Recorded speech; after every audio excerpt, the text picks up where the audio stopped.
Welcome back. My guest is Joe Little, Donor Relations Manager for New York City Rescue Mission. And welcome to the show, Joe. Thank you for having us. Joe, what is the New York City Rescue Mission most proud of as far as accomplishments?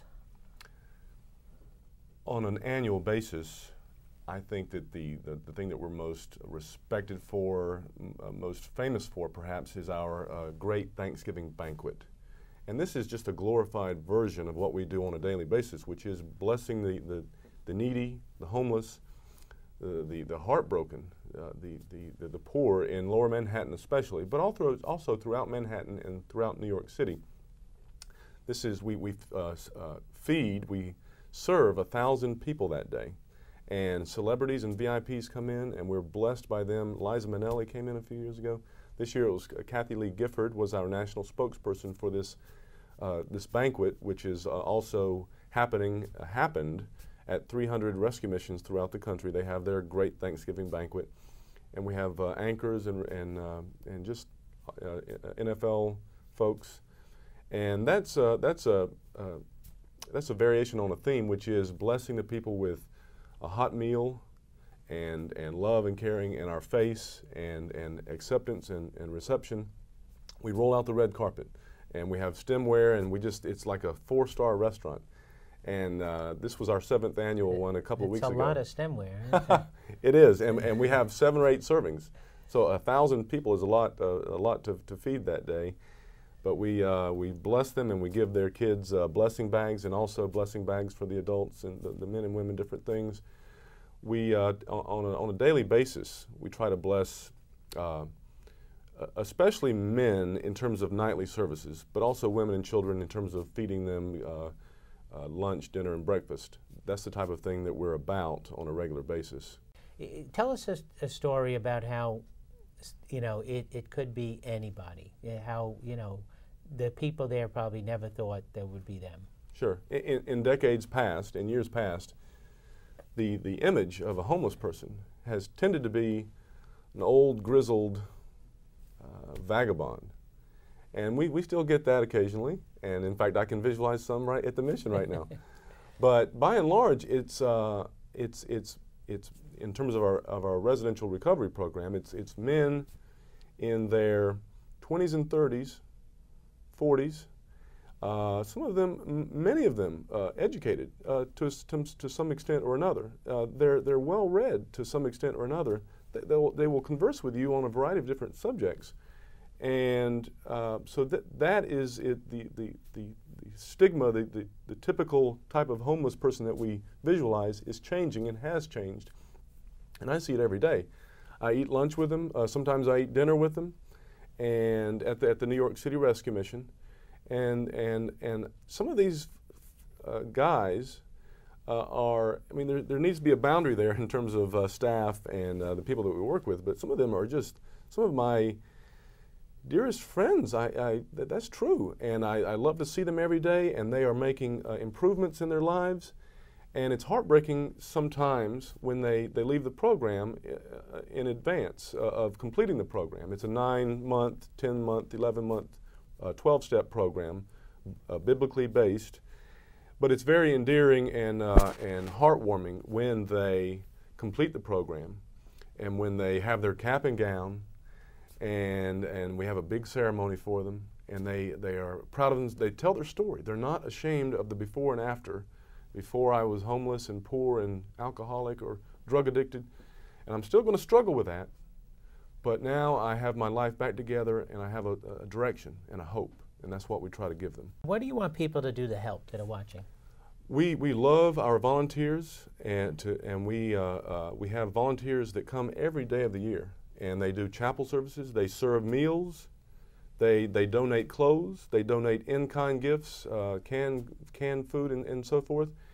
And so we never turn away volunteers. And so in Lower Manhattan, if people are in that general vicinity, we would love for them to go to our website even, fill out the very short, sweet volunteer application, and we get it immediately, and then we call them up and we try to plug them in And our volunteers seem to like us. They keep coming back, and we love them certainly. And I know several myself. And if I weren't with the mission, I would want to volunteer with them, because I just see that the residents are blessing people worse off than them.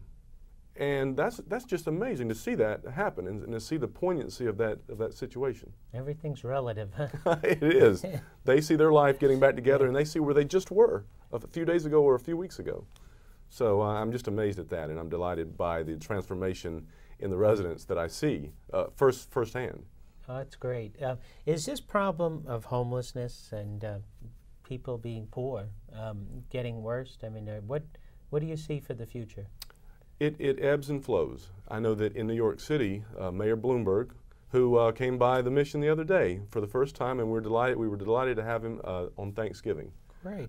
He seems to have made a little dent, some of his policies in the problem, but the problem is so endemic. It is so deep set, and so while it ebbs and flows, it's deep rooted, and we're trying to put a dent in the situation ourselves, and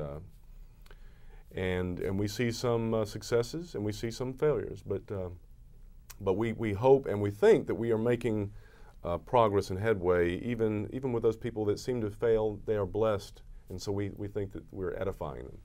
And now you have a limited number of beds for people, right? We do. We have 100 beds. On cold winter nights, we open up our chapel, and we have as many as 40 mats that we lay out. And just the other night, we had close to 30 men that were sleeping there on the mats, in addition to the 100 men that were sleeping in safe beds upstairs. And about 65 or 70 of those beds are for the nightly guests, and about as many as 30 or 35 of the beds are devoted to the men in the program. Although again, we try to bless women and children in terms of the food and in terms of the clothes on a nightly basis regarding showers and beds. That's strictly for the men. We try to keep a safe, upright environment so that people will be attracted to us and be attracted to the program and be transformed and leave the program. We would love to see men leave the program, right, and go and reunify with their families and job situations. Kind of like a farm team where you know when you did your job, they're gone, right? They're gone, but we love to have them back volunteering. A fellow named Bob, he's a walking billboard for us. He went through the program, and he doesn't mind telling about his past, and he doesn't mind telling about his present and his hopes for the future. He got back with his job and his family, and he comes back all the time volunteering, and we just love to have him. Great. Now, what was his story? What did he go through personally? I think it was alcoholism, and it just ebbed and flowed, and it finally got worse and worse. And you know, just last night, I had fudge. I was eating fudge, and I don't want to gain weight, but I said, "Oh, to heck with it! I'm going to eat more fudge." And so, I'm sure that there was a time where he said, "Oh, to heck with it! I'm going to drink my beer or whatever." And it got so bad that his employer said, "You need to find help. We'll give you your job back if you get help, but you need to find help." And even his family said, no, we've been through this before. You need to find help, not with us. And so through a variety of circumstances, he found his way to the New York City Rescue Mission.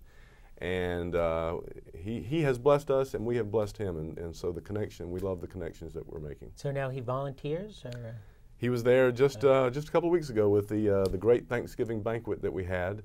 And he was interviewed on a TV program, as a matter of fact. Wow. Telling about his situation, and it's just very vulnerable and transparent. Well, this is terrific what you do. How can people reach you? They can reach us at our website, which is www.nycrescue.org, or they can call us at 212-226-6214. If they would like to speak with me, my extension is 123. Terrific. Well, Joe, keep up the good work, and thanks for being on the show. Thank you for having us. Thank you for watching, and we hope you have a great week.